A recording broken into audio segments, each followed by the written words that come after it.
Namaste, dear friends. Today, I am going to narrate a captivating tale from the Skanda Purana, specifically from the Kumarika Khanda, chapter 9. This chapter is known as the Vulture Story, and it's a story about devotion, fickleness, and the long winding road to redemption. Our story begins with Uluka, the wise owl, watching his friend, the crane Nadijagha, consumed by despair. You see, Nadijadgha had a mission, a very important one, to help King Indradyumna remember his past. But despite their best efforts, the king's memory remained shrouded in mist. The grief of this failure was so profound that it threatened to consume not only the king but also the sage Markandeya and Nadijagha himself. Nadijagha, heartbroken, lamented, "If Indradyumna doesn't regain his memory, he will surely perish. And if he perishes, Markandeya and I will follow him into death. I can't bear to witness my friend's demise when his task remains incomplete. I shall join them in the flames." Seeing his friend's anguish, Uluka, the wise owl, intervened. "Don't despair, my friend," he urged. "There is still hope. I have a dear friend, a vulture of immense age who dwells on the slopes of Mount Gandhamadna. His long life, filled with experiences and wisdom, may hold the key to unlocking Indradyumna's lost identity." And so, with a flicker of hope rekindled, the owl led King Indradyumna, Markandeya, and the grieving crane towards the majestic Mount Gandhamadna. The ancient vulture, spotting his friend Uluka approaching, emerged from his nest, his aged eyes gleaming with delight. After a warm welcome, offering them food and a place to rest, he inquired about the purpose of their visit.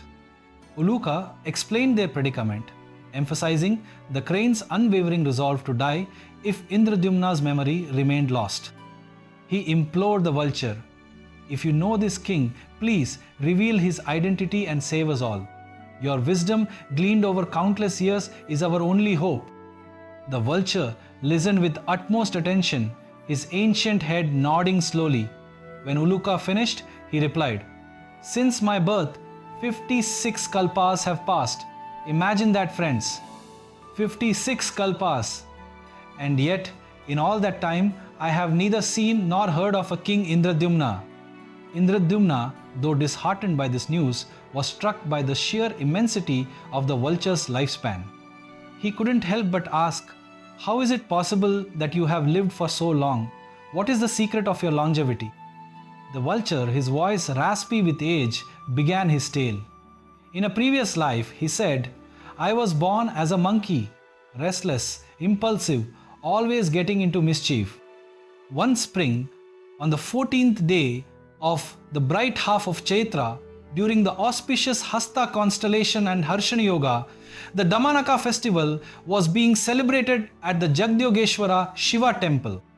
The devotees, filled with devotion, had placed the Shiva Linga in a magnificent golden swing. Now, in my youthful foolishness, I climbed onto that swing and rocked it vigorously throughout the night, completely unaware of the sacredness of what I was doing." He paused, a flicker of amusement in his ancient eyes. "In the morning, the worshippers discovered me. Enraged by my sacrilegious act, they beat me. Well, let's just say they beat me to death." A hush fell over the small gathering as the vulture continued. "Yet, by the incredible grace of Lord Shiva, whose swing I had unknowingly worshipped through my playful actions, I was reborn as Kushadhwaja, the prince of Kashi. I inherited the kingdom, and remembering my past life as that mischievous monkey, I became a devout follower of Shiva. I celebrated the Damanaka festival with great fervor, understanding now the merit it brought. I underwent Shivdiksha, receiving all the consecratory rites and freeing myself from worldly attachments." The vulture took a deep breath as if gathering strength to continue his long tale. "Through rigorous spiritual practice, I pleased Lord Shiva. He appeared before me in all his glory, offering me a boon. I, overwhelmed by his presence, requested to become one of his ganas, his divine attendants.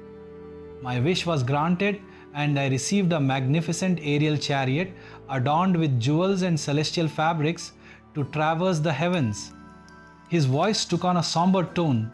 One spring day, while flying over Gandhamadana in my celestial chariot, I saw the daughter of sage Agnivesia bathing in a crystal clear pool. Her beauty, friends, was mesmerizing, and in a moment of infatuation, a moment of utter foolishness, I descended and abducted her. The vulture shook his head, as if still bewildered by his past actions. She cried out for her father, and her friends rushed to inform the sage.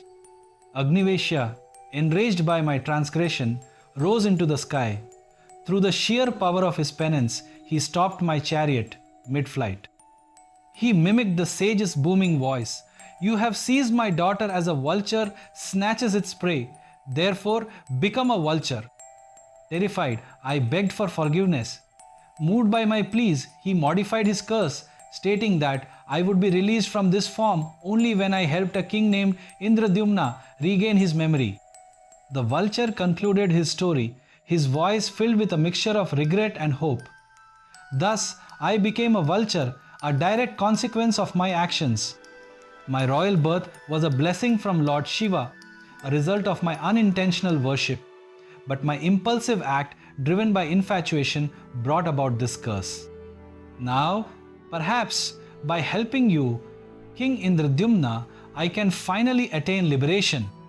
The vulture's story, dear friends, is a powerful reminder of the interwoven themes of devotion, the consequences of our actions, and the ever-present possibility of redemption.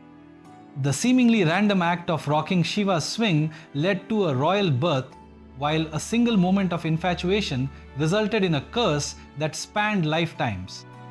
The vulture's long life, a consequence of both blessing and curse, now held the potential to fulfill the crane's mission and bring about his own liberation. The story left Indradyumna and his companions with renewed hope, knowing that even in the most unexpected circumstances, divine intervention and the opportunity for redemption could manifest. This story is a testament to the enduring power of devotion, the weight of our choices, and the boundless possibility of grace.